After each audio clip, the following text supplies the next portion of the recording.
Hello. Can I just say, twice last week, Paul Merton publicly accused me on air of being drunk. I am.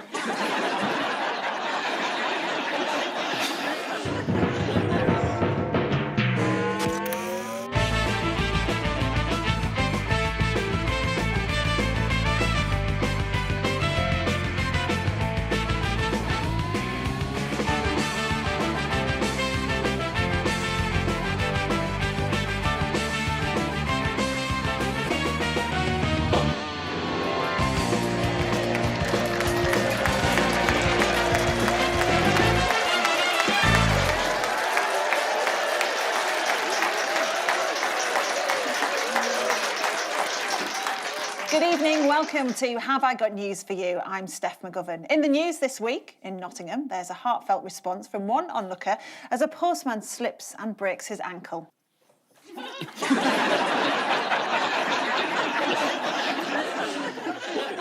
Returning to Dieppe, one French fisherman still hits his quota despite the stringent limit on the number of fish he can catch. And despite constant assurances that they would be together for life, one resident in Marlow is furious to discover her partner's moved in with that trollop at number 3.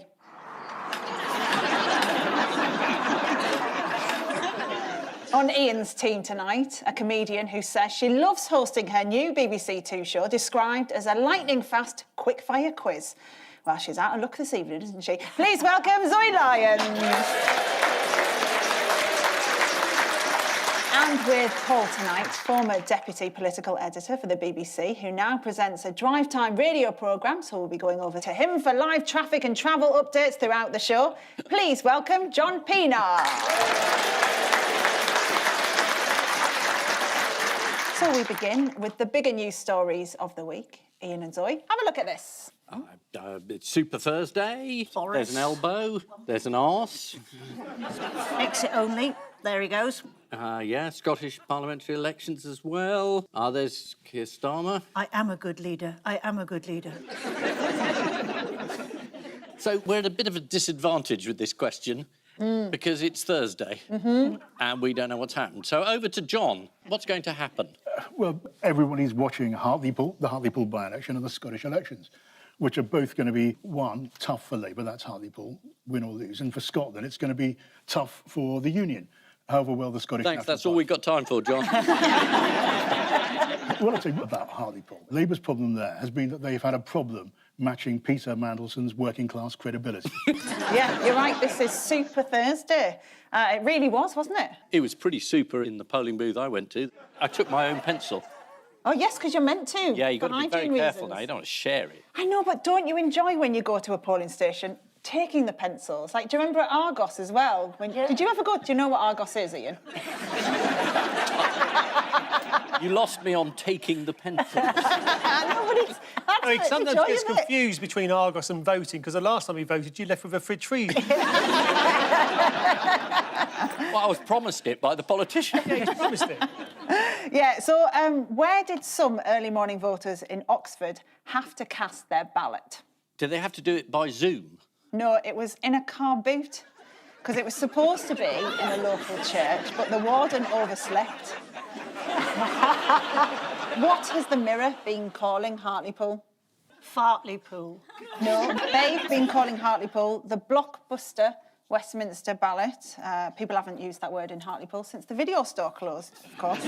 Is it the first time that it will not be Labour since... 60s. When? Yeah, that's right. 64? Yeah, 70, mid-70s. That's all we got time for, John. How come the Tories are doing so well in the north, John? Because Labour keep on telling people off for getting it wrong instead of listening to the reason they don't like Labour anymore. Labour has got an enormous job. It's going to need well, if not a new leader, a whole new way of doing it, and possibly both. Didn't they try the new leader? Yeah, they did. It was never going to be easy for Keir Starmer in a pandemic at all. But right now, they pretty much tuned him out. We'll judge him when they start listening, which will be soon, and we'll see whether he's got what it takes. Basically, the Tory campaign was vaccination. Yeah, well, yes. That's it. People like the Tories because of vaccination, and they don't mind the fact that you can't believe a word Boris Johnson says. And that's what you hear from anyone and almost everyone, including his own MPs, including Tory voters, which tells you people don't like politics anymore. And that's not bad for Boris Johnson. So they don't care? They don't care much. That's depressing, isn't it? I knew it was going to be a cheery first round. Do you know what? I think it might be down to their innovative campaign videos. Do you want to see one by the Tory candidate in one area of Blackburn? This Absolutely, and I'd fight anybody who tried to stop me. this is Tiger Patel.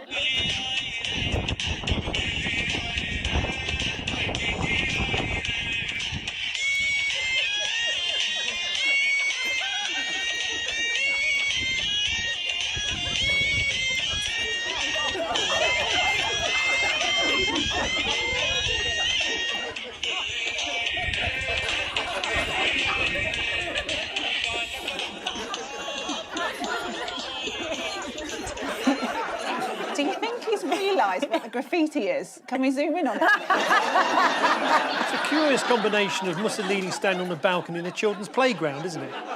Kia's been trying to toughen up, though, by doing some boxing. Do you want to see his ring work? Yes, please. Try and whack it. Yes, this is good. And again. That's it. And again. Try and breathe. Relax. That's it. Is the thing to move it or not? I'm convinced you can hit it harder than that.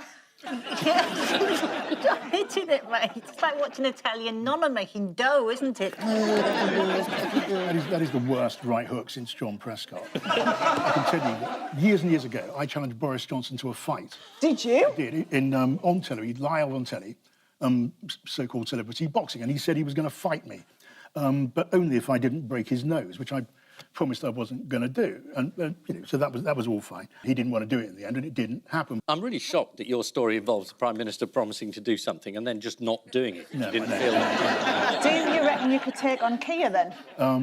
Well, I could take on Kia. Who's the hardest politician? Nicola Sturgeon. You wouldn't want to get into a room with Nicola Sturgeon. Yeah, OK, so then what about your colleagues in journalism? Would you take any of them on? Like, what about Hugh Pym? Hugh Pym is about 8 foot. What about Beth Rigby? No.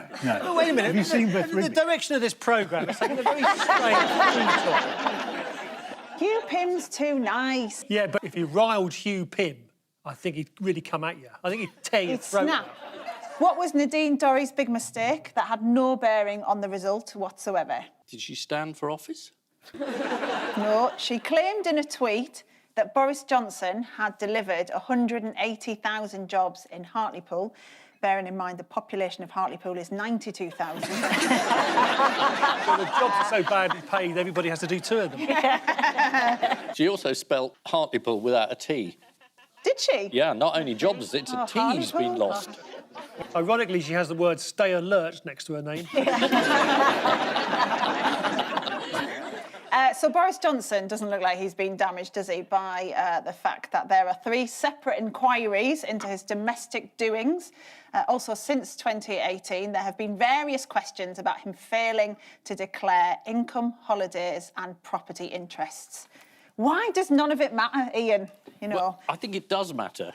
It may not matter short-term to the electorate, but, you know, in the end, these things are important. And from the freebie holiday to the freebie gold wallpaper, in the end, it will display itself in his character and it will be important. I have to believe that. Did he ask donors for money for his nannies as well? Allegedly. Allegedly, yeah. That's a tricky job when you don't know how many kids you're going to be looking after when you take them. Nobody denied that he wanted a donor to pay for the nanny. For the nanny, I think yeah. there's going to have to be a compromise on that. I mean, He didn't even have a child when he advertised. Boris loves friendly businessmen. He likes donors. Carrie wants someone that Boris isn't going to fancy. So my money is on Tim Martin, the boss of Wetherspoons. Right? According to Mail on Sunday, Boris Johnson claims he needs £300,000 a year just to stay solvent. But what does the Mail on Sunday suggest is the reason he's pleading poverty? Child maintenance. Child maintenance, you're not far wrong there, yeah. According to the paper, it's just a ploy to stop his exes coming after him for support. But why should they come after him for support? They didn't get any while they were married. What, according to the Daily Star, has Boris Johnson been looking for in number 10? His balls, because Carrie seems to have them. According to the Daily Star, he keeps trying to find quiet rooms in which to take refuge. Once they found him in the toilet. Although, to be fair, he could have just been going to the toilet, couldn't he? Just the once they found him. So he's full of... Who might succeed hardline Conservative, then, Arlene Foster, as leader of the DUP? Edwin Poots? Yeah. Yeah, who sounds like a Dickensian villain, doesn't he? Edwin Poots, here he comes. Yeah. He is a young Earth creationist, Yeah, you know? yeah. As opposed to the old Earth creationists, which are really reasonable. He believes that the planet is, Yes. what, 4,000 BC? Yeah, he does have strong views, does Edwin, including the Earth is only 6,000 years old. What does he think about the Big Bang? He doesn't believe it. Yeah. On the basis that he knows a lot about Northern Ireland and he's seen a lot of explosions. and in his judgment, nothing good has ever come of it. Yes. Finally, would you like to see a picture that makes Joe Biden look massive? Yeah. Yeah. Great. So, Joe Biden and his wife Jill posed for a photo this week with the former President Jimmy Carter and his wife Rosalind. There we are. I think what Jimmy and Rosalind have done, though, is what a lot of people of their age do, and they've just downsized.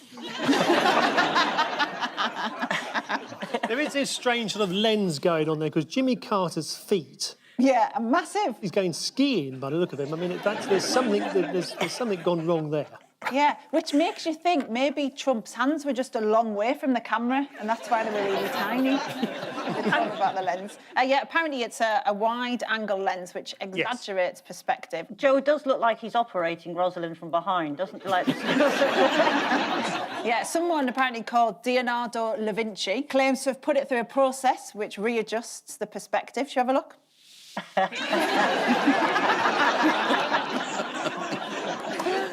This is Super Thursday, though I'm guessing that's not what Keir Starmer is calling it. This could be the last we see of the Red Wall. Well, it definitely will be if Carrie Symonds has got anything to do with it. The Prime Minister was this week accused by a Downing Street insider of being absolutely useless when it comes to IT, which is surprising, given all those free lessons he had from Jennifer Akrury. Paul and John. Yes. Take a look at this. Yes. Fish. We've left the European Union, and so now it's war. Yeah. This is the news that France and the UK may soon be at war over Jersey. What's ruffled the French? This is the new trade deal, which means that Jersey gets to give out the licences, and the French fishing fleet thinks they're too slow and thinks it's a rotten deal, and it probably isn't a very good deal. I mean, it's not only our fishermen who thinks this is a terrible deal. You know, the French fishermen are furious with Macron for giving mackerel? in. With mackerel. With Macron. Yeah, President Macron. And, you know, like with their lorry drivers, they were going to blockade the port of St Helier in Jersey. And then the French, because we're in this new friendly atmosphere post-Brexit, the French said, right, we're going to cut off the electricity supply. I mean, the whole of Jersey is kept alight on a cable, which is a fairly major declaration of hostility. At which point Boris thought, it's Thursday, let's send in the gunboats. And then the French sent some boats. But I believe it's de-escalated. Is that right, John? Yeah, the French went home for tea. And so, calm down. Yeah, they were blockading Jersey's main port with up to 60 fishing vessels, an incident so serious, the BBC had to put a reporter in a boat and send him out in the rain. And Robert, what are people involved in the fishing industry on Jersey saying about all of this? We've heard, of course, from the government, but from the fishermen's perspective, what are they saying? Well, it's an interesting situation, Anita, and apologies, I'm going to get Adrian just to wipe the lens while I'm talking to you. It's an interesting situation. Jersey and French fishermen, indeed Guernsey and French fishermen too. Have you ever had to have anyone wipe your lens, John? Yes, many times. Can you not do it yourself, though? Well, you're sort of looking into the lens. Yeah, but you can walk over and give it away. Yeah, it's a good Well, point. camera people are very, protective about their equipment. That's true. You can't just go around wiping their lenses. Yeah. They wouldn't know. I mean, look at these guys here, they're professionals. Studio manager is having hysterics. Yeah, well, he's worked with them, he knows what they're like. Who was it that struck the most fear into the French? Oh, it was someone with a vaccine. No, it's the Jersey Militia Reenactment Group. Oh. One member was seen firing on the French boats with a musket. Let's have a look.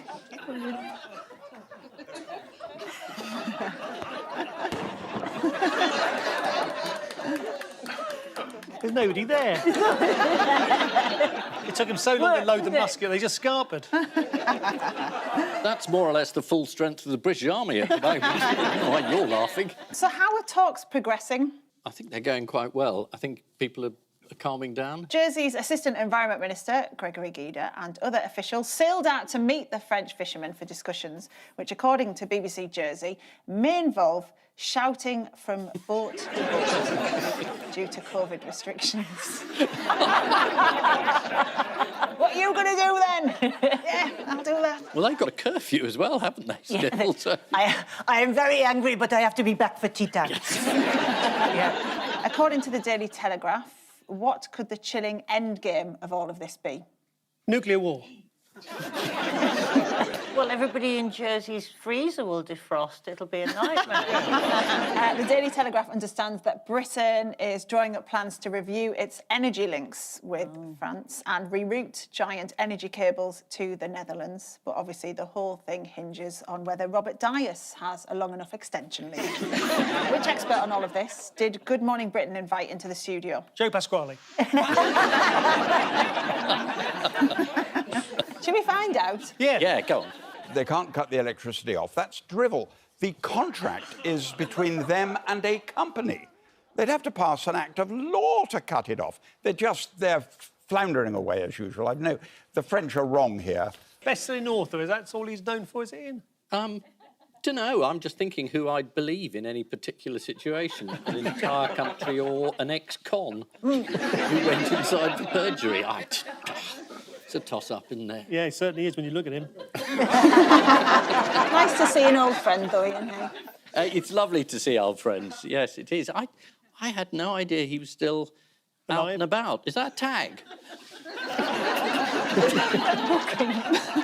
Boris Johnson has held emergency talks with Jersey's Chief Minister, Jean Le Fondre, although obviously another John is standing by. Does anyone know what the people of Jersey are known as by other Channel Islanders? Wankers. Well, they're called crappos, which means toads. This could be the pilot for a new quiz show called Who Cares? Who cares? This week's host, we're not going to tell you. Who cares? Who cares? And finally, why did France get a bit smaller this week? Oh, was it some farmer moved a very important piece of boundary, a stone in a field? Yeah. A Belgian farmer accidentally moved the border between Belgium and France by shifting a boundary marker that had been there since 1819.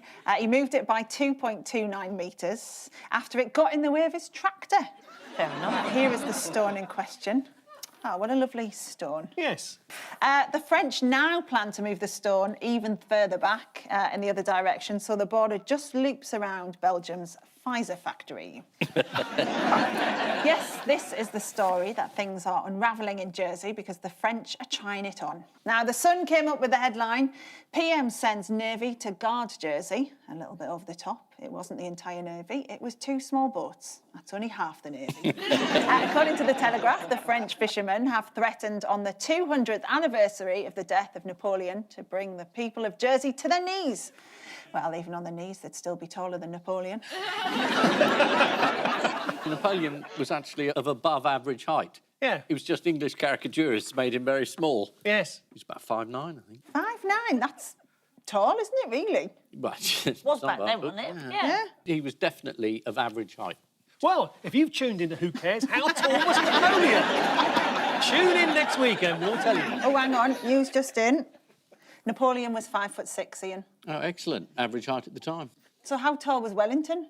Well, I can tell you Nelson's 300 foot high. I don't know if you... Now on to round 2. Yes. The randomiser of news. Fantastic. Fingers on buzzers, teams. Yeah. Scots porridge oats, old-fashioned, thick Scottish milled oats. Yeah, what about them? No idea. They're changing the artwork. They decided that a man wearing a kilt and a vest and throwing a bomb isn't what they want, so they're going to go for something else. Yeah, they've had a makeover of the Scots Oats porridge man. So this is the original, as seen on Scots porridge oats boxes since the 1950s. Yeah, he's nice. He's based on Highland Games shot putter Jay Scott, but he's recently been modernised. Can you spot the difference? Slightly camper in the wrist at the end. He appears to be on the mobile phone now. No, the original's got like pecs. Does the new one have just like a slight moob? Yeah, he's slightly less muscular. He's wearing a different And he tartan. literally appears to be in a meeting going, yeah, I'll give back to you. Yeah. He looks like he's trying to catch somebody's eye in a haberdashers. How do you think porridge fans have reacted to the makeover? With fury. They must hate it. Yeah, it's not gone down well.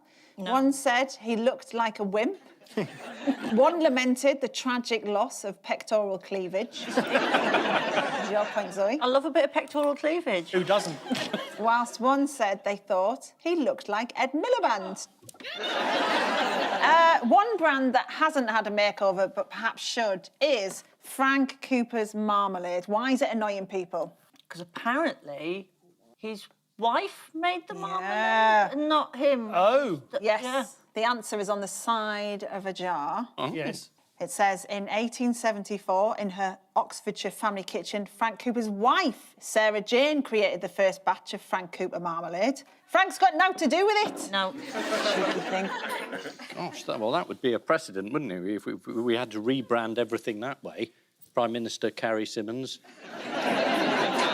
How has Gwyneth Paltrow, creator of the vagina candle and vampire repellent spray, expanded her brand this week? She's expanded her what? I'm not surprised if she's using a candle. One of those pillar ones. This candle just won't light. Don't ask. Damn quick. She's being a wellness advisor on cruise ships. Yes. Oh, God, which is like, that's like room 101 on water. A cruise ship and then being trapped with Gwyneth Paltrow giving out wellness advice is just, I'd be jumping off the plank. I'd be throwing myself at French fishermen at that point. If this is a quick tip for anybody who's watching who's going on a cruise at some point, beware if the crew start handing out ice creams. That means that somebody's died on board and they need the freezer. So, they start handing out free ice creams. Check on Auntie. It's true. Can you imagine what flavour they'd be with Gwyneth? Yeah, she's moving into the world of luxury cruises. Her brand Goop is collaborating with Celebrity Cruises to launch the ultimate wellness experience at sea. Isn't the ultimate wellness experience at sea not drowning? Is that something you worry about every time you get on a cruise? Yeah. Well, I don't worry too much until I see the raspberry ripples come round. Do you remember the story where a woman nearly burnt down her house because her Gwyneth Paltrow the candle and it exploded in a living room? Yes. It's called This Smells of My Vagina. Yeah. And it exploded in her house. And it's like, if that's a sort of representation of Gwyneth Paltrow's vagina, I'm just suggesting, we've all had thrush, but that really has taken it to the limit. I'm just enjoying looking at Ian, Paul and John's faces. No, we're all learning. Yeah. We're all thinking to ourselves, what's a vagina? Does anyone fancy this cruise, then? Oh, thank God you finished that sentence the way you did.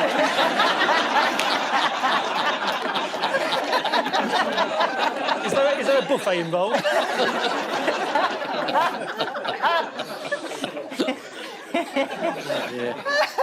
I love a good buffet, actually. Yeah, so do I, yeah, we all fancy the cruise if it helps. Yes. Meanwhile, what's been going on in the waterways in Leicester?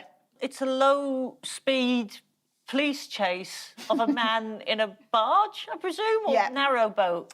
Yeah, it was an intense police chase, Yeah. is the proper description. Yeah, as officers pursued a narrowboat along the Grand Union Canal at speeds of up to 4 miles per hour. Fingers on buzzers, teams. Yes.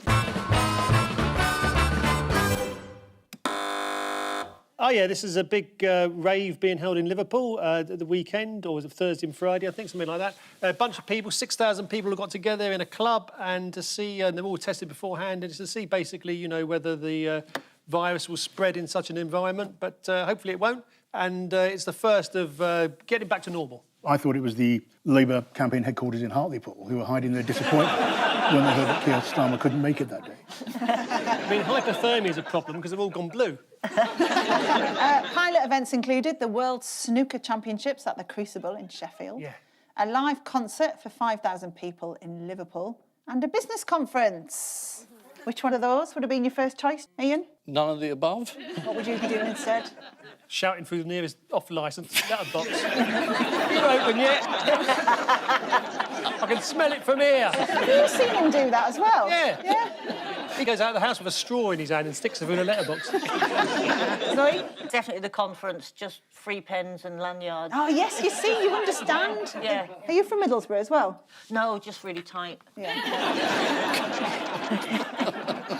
Now, Northern Ireland, Wales and Scotland are also planning to lift restrictions thanks to the successful vaccine rollout. It was announced this week that 34 million people have now had a first dose, 16 million people have had a second dose, and this woman may have had 3.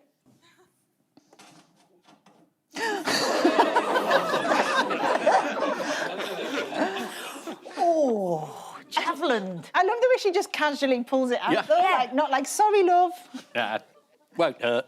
So what's the latest trend to have risen in popularity during the pandemic? I'm going to give you a little clue. Yes. It's got a big one and a little one. Penny farthings. Yes! What? It is penny farthings. I kid you not. Let's have a look. Yeah, penny farthing bikes have seen a huge surge in popularity, according to the newspaper, with a 200% rise in sales. So they've sold 2 this year, none the year before. We've seen both of them. There was somebody explained to me why that was first invented rather than a bicycle with 2 ordinary wheels, but I can't remember what the explanation is. You get the smaller wheel to drive the bigger wheel. Right. But they hadn't done that bit The yet. latest bit of who cares? Exactly. Hang on, that's my show. Here's a picture now of young people enjoying one of the pilot events held at Circus nightclub in Liverpool. The BBC's Ian Youngs described the exhilarating scene at Sefton Park. At 5:30, an already sizable crowd was in front of the stage. By 6:30, a girl was being sick on the grass next to the filthy vegan food van. Yay. Yeah, you're beginning to sell it to me.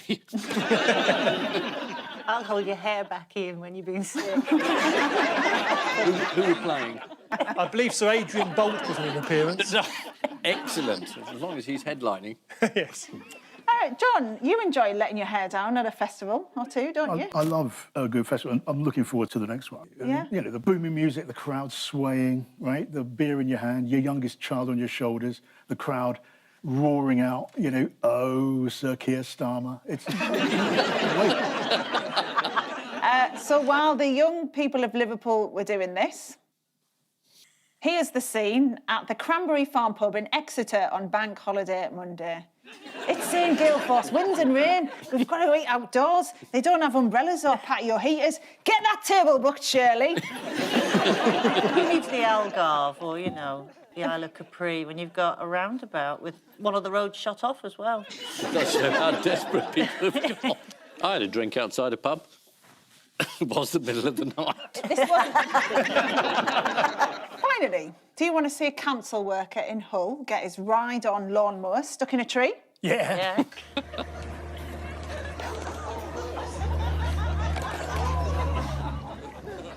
I think we've just found the title sequence to Who Cares?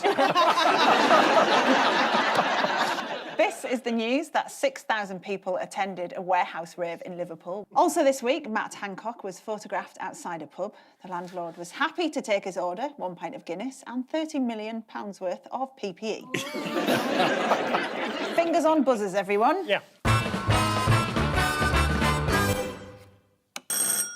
This is a birdie who is very popular on Instagram. It's a frogmouth already? Yes. He's got the right face for Instagram. He's just got the right amount of highlights, big eyes, and a couple of products that he likes to sell. So he's nailed Instagram. Yeah, this is the news that researchers have discovered. The frogmouth bird is the world's most aesthetically pleasing bird. It's cute, though, isn't it? I mean, I think its eyes are too far apart. Makes me suspicious. Not as suspicious as the one on the left. Oh, he's not having any of it. He's like that. He opens up his wing and goes, "Want to buy a watch?" He looks a little bit like Michael Gove. Finally, can anyone tell me what's going on here? It's a herd of cows entertaining a string quartet. That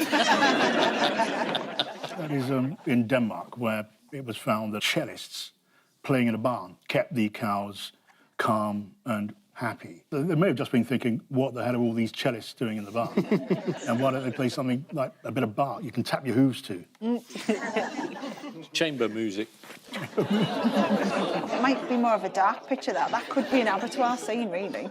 You've got a jolly frame of mind. Only because once I went to an abattoir and they played Enya to the cows before they... What, to calm them down? Yeah? Sail away, sail away. But I said this on Breakfast Telly in my report, and Enya kicked off big style. Really? Absolutely raging. Well, she really didn't like the idea that her music was played to a load of slaughtered animals. I don't know why. Well, I hope she doesn't watch this show. I don't think it happens anymore, though. What, someone else's music now? Yeah, I'm not going to say who, because I don't want to cause chaos. Time now for the odd one out round. Paul and John. Yes. Your four are Andy Capp, canoe man John Darwin, Jeff Stelling, and a pangolin called Eric. Well, John Darwin, top right as we're looking, he was the man that faked his own death, wasn't he? The animal? What, do you know anything about that, John? Well, it's hiding. So it's about people who are hiding. Andy Capp or Jeff Stelling would presumably be the odd one out. I don't know why Andy Capp would be hiding. Jeff Stelling's the odd one out. No. No, Andy Capp is. No. Oh, well, I don't know then. Can you give us a clue? There's a I'll give you a clue. It's our question. I know. I'm desperate. Well, wait, we know that. I mean, you've not had a drink for 3 hours. Got to do with a place in the northeast, which we've been talking about. Middlesbrough, Hartlepool. Hartlepool. They all come from Hartlepool, apart from Eric the pangolin, who was offered to Hartlepool as a gift, but was declined. Andy Capp's from Hartlepool. I didn't know that. Reg Smythe. That's right, yes. Yeah, He was the yeah. guy. So Reg Smythe was from Hartlepool, as is the character Andy Capp, who's appeared in the Daily and Sunday Mirror since 1957. So who tried to send Hartlepool a pangolin called Eric? I don't know. It wasn't Peter Mandelson. No. It was Tanzania. And it was a thank you gift after Hartlepool sponsored a school and a hospital in the country. Why didn't Hartlepool want it? They'd already got one. Council officials in Hartlepool did some research into whether the animal would survive the harsh English winter, and zoos told them that it would at best last 10 days. So Sky Sports presenter and former Countdown host Jeff Stelling also hails from Hartlepool, and he's the president of Hartlepool United FC. Would anyone like to see him managing to stay calm and professional live on air as the final whistle approaches at a Hartlepool game? Yeah. Did I see the Hartlepool final score go through? No. Still playing? Goodness me, come on, ref, what's going on here? It's 5 o'clock. Where is the full-time score? Are they playing in a different time zone? There's 12 minutes of added time at Hartlepool! Oh, my goodness! How do they get 12 minutes? Crowd congestion. Just absolutely ludicrous. They're doing it deliberately to me. I'm going to keep cool. Here's Alan Lambourne with the classified results. Doncaster Rovers 2, Colchester United 0. Gillingham 0, Barnsley 1. Yeah! We won! We won! Hartlepool won! Wimbledon 0! Woo! Thank goodness my microphones are open. Finally, a new ITV drama will tell the story of John Darwin, the canoe man, who famously faked his own death on a beach in Hartlepool in 2002, before reappearing alive and well 5 years later. Does anyone remember how he remained hidden all that time? Well, he was living next door. He'd put a wardrobe against a hole in the wall. Yeah. So he was able to do a sort of Narnia thing and keep coming back in and see the wife and then go back again. And didn't he get captured in the end because they posted photographs on holiday or something? Yes, exactly that. He lived for a while in a bedsit next door to the family home, and then 2 years later, John and his wife Anne ran away to Panama. Then they had a picture with a local estate agent. Someone recognised them. Why could this mystery have been solved a lot earlier on? If the police had gone to the bedsit? Well, a few months after Darwin disappeared, he was spotted by a neighbour, Lee Wadrop, who asked him, "Aren't you supposed to be dead?" And he replied, "Don't tell anyone about this." So he didn't. So you can say what you like about the people of Hartlepool, but they keep their word. Yes, they all come from Hartlepool, apart from a pangolin called Eric, who was offered to Hartlepool by Tanzania as a thank you. John Darwin faked his own death in a canoe, according to the Express. The alarm was raised when a double-ended paddle was retrieved from the sea near Seaton. And from that point on, Darwin drifted slowly up Shit Creek. After his kayak was reported missing, John Darwin had to stay indoors, unable to get out or see anyone for months on end.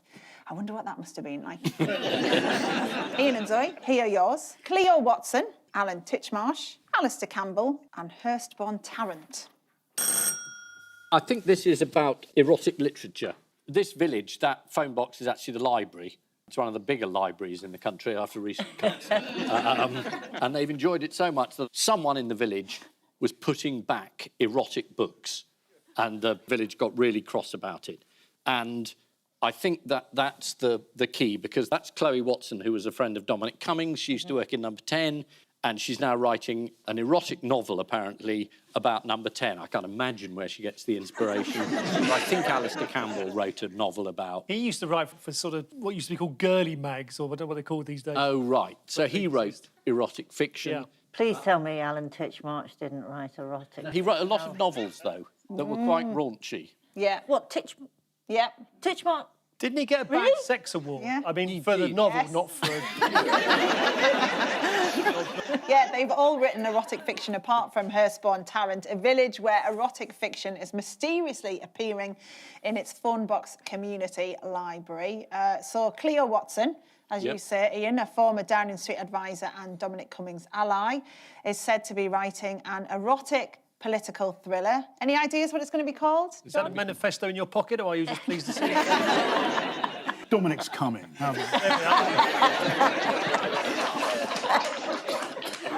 That's worth the licence fee alone.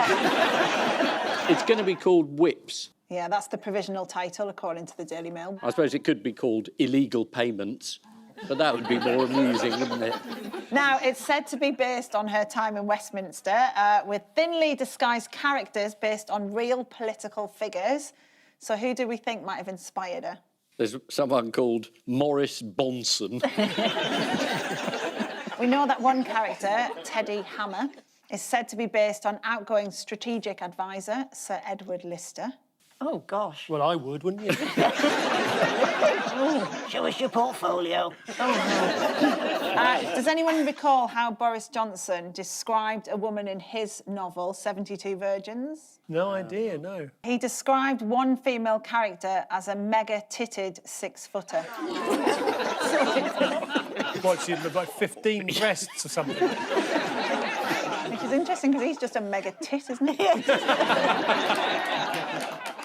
A phone box in the town of Hurstbourne Tarrant in Hampshire that was converted into a library has been the subject of a local scandal after salacious adult literature was found on the shelves. Hurstbourne Tarrant isn't the only village to suffer from unwanted donations of saucy books, though. How did one resident in the village of Cornholme in West Yorkshire protest against what was going on there? He put up a sign saying, "This book has come from Sodom and Gomorrah." Someone got really upset. Yeah, he stuck this forthright sign to the library box and it said, "Whoever is placing the copies of pornographic literature in here, stop. Cornholme is a good, God-fearing Christian village. If this filth is to your liking, may we suggest that you move to the cesspit that is Hebden Bridge." Meanwhile, what has the Queen been up to this week to support adult industries? Should I give you a clue? Yeah. Yeah. It's about the royal status given to businesses. Have you seen that when they Oh, her seal of approval. The seal of approval, yeah. She's given the royal seal of approval to Britain's biggest adult store, Love Honey, for outstanding continuous growth. Time now for the Missing Words round, which this week features as its guest publication, Sweep Stuff magazine, the magazine of the Guild of Master Chimney Sweepers. They've broken some massive global stories. 18 months ago, they were warning of a terrible flu. And we start with middle-aged men spend thousands of pounds on what during midlife crises? White wine mostly. Hair restorer. Middle-aged men spend thousands of pounds on high-end aquariums during midlife crisis. Yeah, according to the Times, the popularity of aquascaping has risen sharply amongst men aged 30 to 50 in the past year. One man spent over 10 grand on his aquarium. Luckily, he found a small chest of buried treasure at the bottom of it. What do you do to relax, Ian? What do you listen to or do? Sober up. Next, what a common problem in the chimney industry? Fires. Obesity. Obesity. It's bees nestling in chimneys are a common problem in the chimney industry. Apparently, in a healthy colony nesting in a chimney, up to 50 dying bees a day will drop down and enter the house, where you can swap them with your copy of Master Chimney Sweepers magazine. Next, teen accidentally moves what? Before 2 in the afternoon. Teen accidentally moves into retirement village. 19-year-old Madison found herself living in the retirement village after viewing the apartment online and signing the lease without reading the small print. Madison told one newspaper, "I'm friends with lots of my neighbours. I've even been able to go to dinner with them at 3 o'clock in the afternoon." Next, drunk man buys £500 what on eBay? Bag of pork scratchings. Is that how much you would pay for a bag of pork scratchings? I was drunk. Would you? Drunk man buys £500 for £600 on eBay. Drunk man buys £500 suit of armour on eBay. That's not bad for a suit of armour, I would have thought. How much did you pay for yours, like? Well, I got it on hire purchase, actually. From the gas board. Well, here he is, modelling the suit. At least he had something to wear when his wife found out about it. And finally, man robbing a what demands what, but is told what? Man robbing a horse demands cash, but is told, "Look, mate, I'm a horse, I've got no money." Man robbing a store demands bag, but is told it's 10p. It's man robbing a McDonald's demands nuggets, but is told it's too early. Yeah, a man who demanded chicken nuggets whilst committing a robbery at McDonald's was told they were only serving breakfast and had to make do with a double sausage McMuffin instead. According to BBC News, the robber has been jailed for 6 years. At first, he was only given 2, but he was rude to the judge who supersised it. So the final scores are Ian and Zoe have 5, Paul and John have 7. Well done.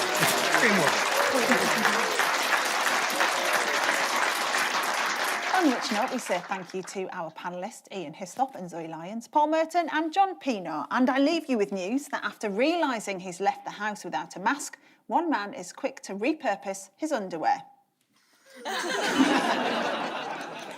On the campaign trail, Boris Johnson unveils a discreet new method to remind him which part of the country he's in.